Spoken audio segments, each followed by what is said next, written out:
변수라는 이름이 잘못된 이유는 사실 변수는 수가 아니기 때문이에요. 근데 왜 수라고 부르는 걸까요? 그 이유는 제가 추정컨대 코딩에 있어서 변수라는 개념이 정말 중요해요.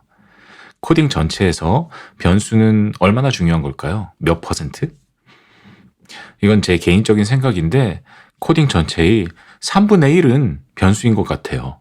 변수를 정말 정확하게 잘 이해하고 사용한다면 코딩 3분의 1을 벌써 정복한 거나 다름없다는 얘기입니다.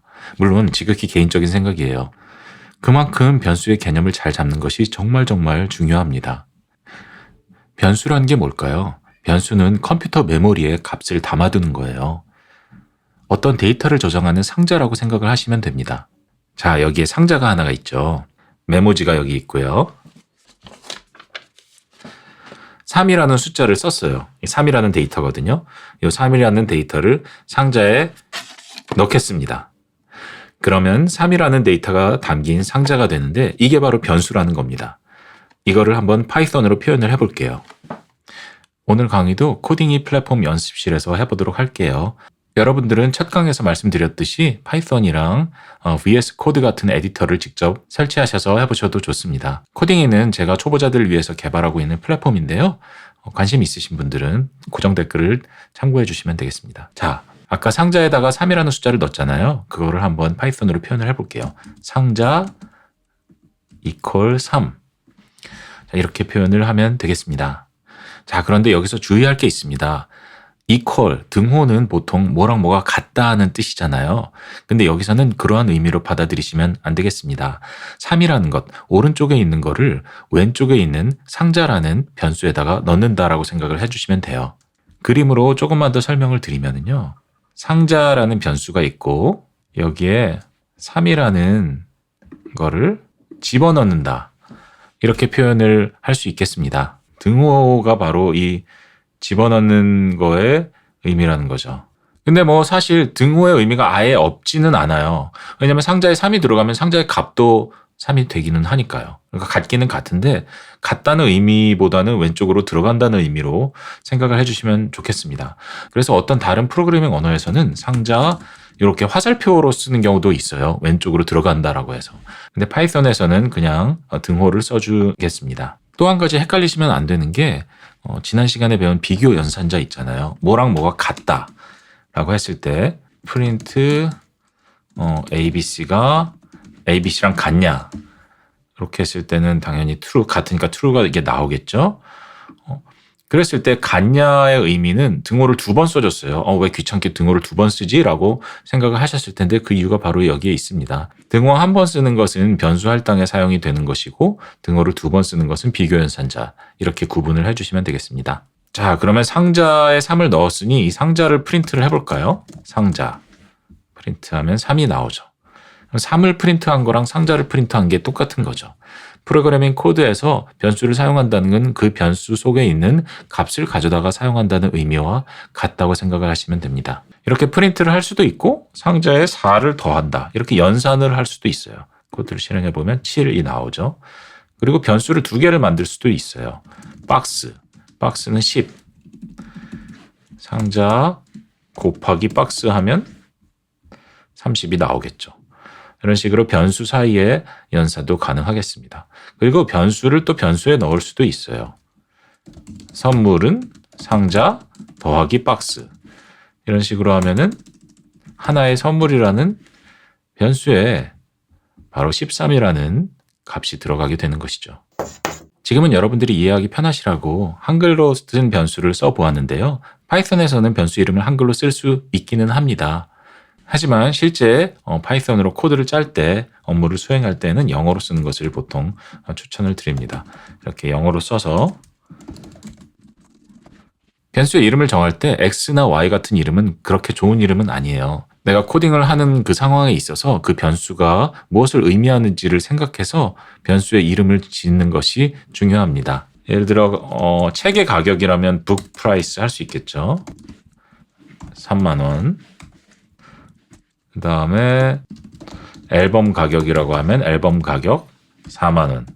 이런 식으로 변수 이름에는 언더바를 쓸 수가 있기 때문에 언더바로 띄워주면서 단어들을 조합해서 의미를 부여를 해주시는 게 좋습니다. 코딩을 할 때 굉장히 중요한 게 가독성이에요. 만약에 내 코드를 다른 사람이 보았을 때 그걸 이해할 수 있느냐. 가독성을 높이기 위해서 이러한 의미가 있는 이름을 써주는 것이 좋은 거죠. 근데 여러분 생각하실 수도 있어요. 근데 나는 일단은 혼자서 하는 프로그래밍을 공부하고 있고 다른 사람이랑 협업하는 것은 먼 훗날의 얘기인데 그걸 걱정해야 되느냐라고 생각하시겠지만 여러분, 인간의 기억력이라는 게 생각보다 안 좋거든요. 저도 그렇고 여러분들도 그럴 거예요. 여러분들 열심히 코딩을 해놓은 그 코드를 뭐 한 3, 4주 뒤에 보면은 그 중에 절반 이상은 기억이 안 날 수도 있어요. 하지만 내가 코딩을 할 때 가독성을 다른 사람을 위해서 높여두었다면 그건 미래의 나를 위해서도 높여두는 셈이거든요. 그래서 가독성은 항상 좋게 작성을 해주시는 게 좋습니다. 그 다음으로는 변수의 값을 갱신하는 것을 배워보도록 할게요. 자, 아까 상자는 3이었죠. 그런데 이 밑에다가 상자는 5를 썼어요. 그러면 어떻게 될까요? 이거는 실제로 박스를 보여드리는 게 나을 것 같아요. 자, 아까 상자에 3이라는 숫자를 제가 넣었었죠. 근데 이번에는 5라는 숫자를 넣는 거예요. 그럼 어떻게 되는 거냐면요. 5라는 숫자를 넣었을 때 3이라는 숫자는 날아가서 사라지게 되는 거죠. 5라는 숫자만 상자 안에 남아있게 되는 겁니다. 그래서 이건 업데이트 된다, 갱신된다라고 얘기를 할 수 있을 것 같아요. 상자를 한번 프린트를 해보겠습니다. 네, 5가 나오죠. 이 두 번째 줄에서 상자에다 5를 우겨 넣었기 때문에 3은 이미 없어져 버린 거죠. 그래서 이 상자 속에 있는 값은 3에서 5로 갱신되었다, 업데이트 되었다라고 얘기를 할 수 있겠습니다. 그리고 변수에 있어서 아주 특별한 용법을 한번 보도록 하겠습니다. 바로 x는 10이다. x는 x 더하기 1. 굉장히 희한하게 생겼죠. 만약에 이 등호가 정말로 등호의 의미였다면 조금 이상하게 받아들여질 수 있을 것 같아요. 그렇죠? x는 항상 x 더하기 1과 다를 테니까요. 근데 아까도 말씀드렸듯이 이 등호는 비교 연산이 아니에요. 오른쪽에 있는 것에 값을 계산해서 왼쪽에 있는 변수에 넣으라는 의미가 되겠습니다. 그래서 이 등호의 왼쪽에 있는 x와 오른쪽에 있는 x의 의미가 조금 달라요. 오른쪽에 있는 x는 현재의 x예요. 오른쪽에 있는 x를 먼저 보고 컴퓨터가 계산을 합니다. 이게 10이었지. 그 다음에 1을 더해요. 그 다음에 그걸로 다시 x에 넣어서 방금 배운 변수의 업데이트, 즉 갱신을 하는 겁니다. 왼쪽에 있는 x가 새로운 미래의 x가 되는 거죠. 그러면 이 결과값은 어떻게 되냐면 바로 11이 되는 것이죠. 이 x는 하면서 x를 다시 쓰는 이 용법, 굉장히 중요한 변수의 재할당 용법이 되겠습니다. 그런데 이거를 이렇게 쓰지 않고 다르게 쓸 수도 있어요. 바로 이렇게 쓸 수도 있습니다. 이 위에 있는 것과 이 밑에 있는 것은 정확하게 같은 의미인데 이 아래쪽에 있는 거는 타이핑하기 조금 귀찮아서 파이썬 만든 사람들이 만들어 놓은 것으로 편리한 축약어 같은 거라고 생각을 하시면 돼요. 그래서 이런 거를 뭐라고 하느냐, 바로 synthetic sugar, 문법적인 설탕이라고 표현을 보통 하거든요. 왜 설탕이라고 표현하냐면 몸에 꼭 필요하진 않은 디저트 같은 거예요. 뭔가 있으면 편리하고 더 좋은데 꼭 있어야 되는 건 아닌 거죠. 이 위에랑 밑에는 정확하게 같은 의미예요. 그래서 이걸 실행하면 10에다 1을 더하고 그 다음 줄에서 또 1을 더하니까 프린트를 해야겠죠. 프린트. 중간에도 프린트를 한번 해볼까요? 중간 프린트 할 땐 11이 되었다가 1을 한 번 더 더했기 때문에 12가 되는 거죠. 곱하기도 마찬가지로 할 수가 있습니다. 예를 들어서 x 곱하기 한 다음에 equal을 써주면 되거든요. 3. 이렇게 해볼까요? 10을 넣은 다음에 그러면은 3을 곱하라는 뜻이니까 30이 나오게 되는 거죠. 빼기도 됩니다. 빼기. 이게 뭐랑 같다고요? 이렇게 하면 7이 나오는데 이게 뭐랑 정확하게 같은 거냐면 x는 x 빼기 3이다. 이거랑 정확하게 같다는 얘기죠. 그 다음은 상수에 대해서 배워보겠습니다. 변수에 반대되는 개념이 상수예요. 변수는 변할 수 있는 놈이라면 상수는 변하지 않고 가만히 있는 놈이죠. 상수 중에 가장 간단한 상수가 뭐냐면 우리가 지난 시간에 배운 자료형들이 되겠습니다. 10이라고 쓰면은 그냥 이건 10이잖아요. 사실 12, 9를 의미할 수 없고 11을 의미할 수도 없잖아요. 다른 값을 담고 있을 수가 없는 거죠. 그러니까 얘네들은 상수라고 부르고, 그리고 문자열도 마찬가지죠. 문자열이라는 것, 아니면 불리한, true, 뭐 이런 것들 다 상수라고 보시면 되겠습니다. 이런 상수를 뭐라고 부르냐면 리터럴 상수라고 부르는데, 리터럴은 영어로 말 그대로의 라는 의미예요. 진짜 이건 누가 봐도 상수인데 뭐 말 그대로의 상수다. 절대 변하지 않는 것들이다 라는 거죠. 그런데 때로는 변수처럼 이름이 있는 상수가 필요한 경우도 가끔씩은 있어요. 뭔가 이름을 지어서 의미를 부여하고 싶은 상수 같은 거죠. 예를 들면 뭐 파이는 3.141592 뭐 이렇게 다른 프로그래밍 언어에서는 이름이 있는 상수를 한번 만들면 그거에 값을 변경할 수 없게 하는 장치들이 있는데 파이썬에는 그런 장치는 없어요. 그래서 누가 장난쳐가지고 뭐 3 해버리면 사실은 이거는 당연히 업데이트가 그냥 되어 버리겠죠. 3으로. 그래서 파이썬에서는 보통 이름이 있는 상수를 하고 싶을 때는 이렇게 전체를 대문자로 써주는 그러한 관행이 있기는 합니다. 그래서 여러분들이 변수의 이름을 정할 때 웬만하면 다 소문자로 쓰시고 그 다음에 단어 사이에는 언더바를 써주시면 되고요. 만약에 내가 이거를 일종의 상수 취급을 해서 나는 이거 하나 값을 정해놓고 코드 전체가 돌아갈 때까지 절대 변하지 않게 하고 싶어 라고 하면은 전체를 대문자를 써주면 됩니다. 그러면 그 코드를 나중에 보게 되는 다른 사람 혹은 미래의 나 자신이 그걸 훨씬 더 잘 이해할 수 있게 되죠. 자, 이제 변수의 개념에 대해 잘 배워보았는데요. 변수가 도대체 왜 필요한 걸까요? 변수가 필요한 이유에는 여러 가지가 있습니다. 이런 코드를 제가 짜보겠습니다. 한번 실행을 해볼게요. 그럼 정확하게 지금 나오고 있습니다. 나눗셈 연산을 하면 항상 float, 소수로 결과가 나오기 때문에 여기 .01이라고 표현이 되었습니다. 그런데 이 코드를 짜놓고 보니까 책값이 올랐어요. 요즘 물가가 엄청 오르고 있잖아요. 그렇죠? 책값이 9,500원으로 올랐어요. 그럼 여러분 어떻게 해야 되죠?